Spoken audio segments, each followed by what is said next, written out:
સત્યની સાથે જનતાનો અવાજ। નમસ્કાર અને 24 ન્યૂઝ નેટવર્કમાં આપનું સ્વાગત છે। ગુજરાતના સૌથી મોટા સમાચાર આજની બ્રેકિંગ ન્યૂઝ છે।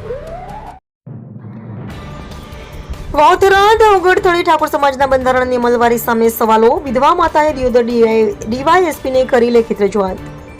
વાવથરા દેવગઢ ખાતે તારીખ 4 જાન્યુઆરી 2025ના રોજ 3 જિલ્લાના ઠાકોર સમાજ દ્વારા એક સમાજ એક રિવાજ શ્રેષ્ઠ સમાજના સૂત્ર સાથે સમાજનું બંધારણ જાહેર કરવામાં આવ્યું હતું। તે સમયે સમાજના આગેવાનોએ મૈત્રી કરાર સહિત સમાજના નિયમોનો ભંગ કરનાર સામે કડક કાર્યવાહી કરવાની જાહેરાત કરી હતી। હવે આ જ બંધારણની અમલવારીને લઈને પ્રશ્નો ઊભા થયા હોવાનો એક મામલો સામે આવ્યો છે। બાબર તાલુકાની એક વિધવા મહિલાએ દિયોદર ડીવાયએસપીને લેખિત રજૂઆત કરી આક્ષેપ કર્યો છે કે આશરે 4 માસ પહેલા દિયોક ગામના અશોક ઠાકોર નામના યુવાને તેની દીકરી જ્યોત્સના ઠાકોરને ભગાડી જઈ મૈત્રી કરાર કર્યો હતો। આ મામલે તેના અગાઉ સમાજના આગેવાનો સાંસદ ગિનીબેન ઠાકોર અને મંત્રી સ્વરૂપજી ઠાકોર સમક્ષ પણ રજૂઆત કરી હોવાનો દાવો કર્યો છે। મહિલાના જણાવ્યા મુજબ અનેક રજૂઆતો છતાં તેની દીકરી પરત મળી નથી અને સમાજ તરફથી પણ કોઈ કાર્યવાહી કરવામાં આવી નથી। પરિણામે હવે તેને કાયદેસરની કાર્યવાહી માટે દિયોદર ડીવાયએસપી કચેરીનો આશરો લીધો છે। રજૂઆતમાં મહિલાએ પ્રશ્ન ઉઠાવ્યો છે કે જો સમાજના બંધારણનો ભંગ કરનાર સામે કડક કાર્યવાહી કરવાની જાહેરાત કરવામાં આવે તો પછી આ મામલે સમાજ કેમ મૌન છે? નાના મોટા અન્ય મુદ્દાઓમાં નિયમોનો કડક અમલ કરવામાં આવે છે, પરંતુ સમાજની દીકરી સાથે મૈત્રી કરાર કરીને ભગાડી જવાના આક્ષેપ ધરાવતા કેસમાં કાર્યવાહી કેમ થઈ નથી? મહિલાએ વધુ એવો પણ આક્ષેપ કર્યો છે કે સમાજનું બંધારણ માત્ર સામાન્ય લોકો માટે જ કડક રીતે અમલમાં મૂકવામાં આવે છે, જ્યારે પ્રભાવશાળી લોકો સાથે જોડાયેલા મામલાઓમાં સમાન વલણ અપનાવવામાં આવતું નથી। ઉલ્લેખનીય છે કે આ સમગ્ર મામલો હાલ ફરિયાદ અને આક્ષેપના આધારે સામે આવ્યો છે। આ આક્ષેપો અંગે સંબંધિત વ્યક્તિઓ, સમાજના આગેવાનો અથવા અન્ય પક્ષનો સત્તાવાર પ્રતિભાવ હજુ સુધી પ્રાપ્ત થયો નથી।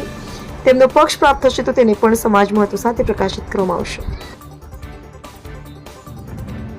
આપવાનો રહેશે નહીં। મૈત્રી કરાર, હવે મૈત્રી કરાર હોય કે લવ મેરેજ હોય, આ કાયદાથી બંધાયેલી વસ્તુ છે, પણ મૈત્રી કરાર તેમજ ભાગીને પ્રેમ લગ્ન કરનારને અથવા સમાજે આ બાબતમાં કોઈ બીજા સમાજ કે એવું થયું હોય તો એને જેટલું શક્ય છે એટલું સમાધાન કરવા માટેનો પ્રયત્ન કરવો અને આવી ઘટનાઓ ના બને એટલા માટે સમાજમાં સમજણ ઊભી કરવી।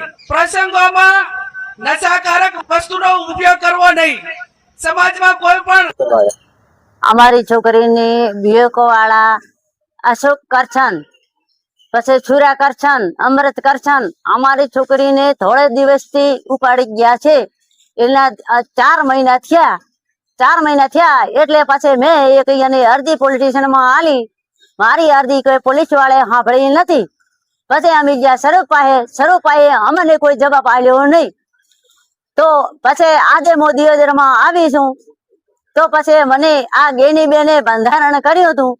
ઓગણની થળીમાં ગેનીબેને સોગન ખાતા હતા, આખા ઠાકોરોને સોગન ખવડાયા હતા કે જેની છોકરી હશે એની પાછી હું પાવશે કે એની સમાજ મારે કરશે। તો પેલા ડીજે વગાડતા તો બાપડે એનો રોટલો કમાતો તો એને રોટલાને પાટું મારી અને એનું ડીજે બેન કરાવરાયું। તો અમારી ગરીબેની રાડસમ ગેનીબેન સાંભળતા નથી। તો આ જે કરવાનું છે ગેનીબેન કરે, સ્વરૂપ કરે, થારા સભ્યા કરે, જે અમારી ગરીબાની રાડ કેમ સાંભળવાની નહીં આવતી?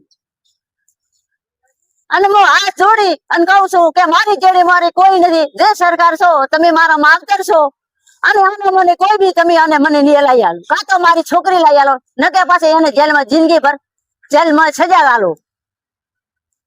હું આરે જવાબ માંગુ છું, બીજો મારે કોઈ જવાબ આલવાનો નહીં।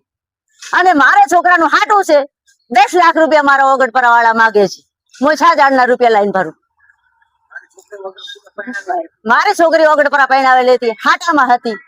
તો મારા છોકરાને નાની છોકરીઓ છે, એના છોકરા બાળ બચ્ચા છે, જેમ તમે તરસોડાવરાવું।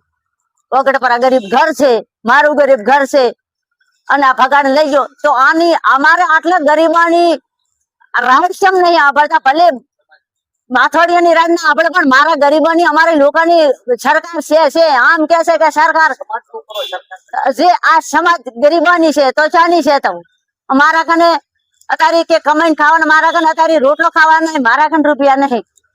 અને ગમે તે કરો મને અને સરકાર ગેનીબેન મને જવાબ આલે। જે ગેનીબેને બંધારણ કર્યું છે એ ગેનીબેન કને મને જવાબ આલે। ગેનીબેન ગમે તે લંકાને છેડે ઉતરે અને આરે જવાબ મને ગેનીબેન આલે।